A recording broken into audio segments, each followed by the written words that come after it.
South Carolina's anti-gay attorney general may have to pay tens of thousands of dollars to gay rights groups. New research shows why marriage equality has been so successful, so fast, and Hillary Clinton gets thanks for supporting the freedom to marry from an unlikely source.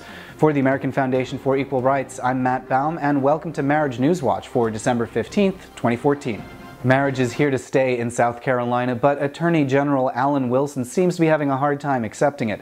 Even though South Carolina couples have been getting married since last month, Wilson has continued his losing appeal to try to stop the weddings. But the longer he drags out the court proceedings, the more money he may wind up having to give a coalition of gay rights groups.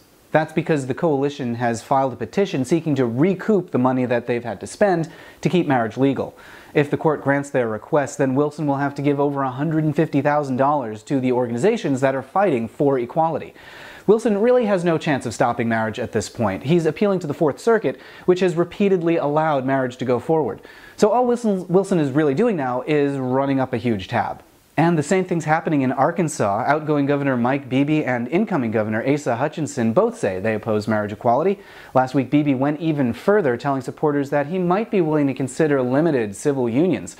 That might have been an okay position 20 years ago, but civil unions are a compromise. And at this point, we're so close to winning, and he's so close to losing, that we don't have to compromise anymore. In fact, there's a new study out this week that shows why we're so close to winning. And no surprise, it's what Harvey Milk said in the 1970s, you have to come out.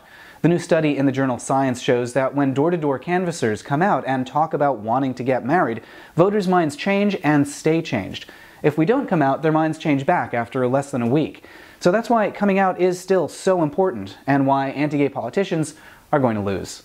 And finally this week, congratulations to Hillary Clinton, who came out in favor of marriage equality last year and has now won the Straight Ally of the Year award, as decided by users of Grindr.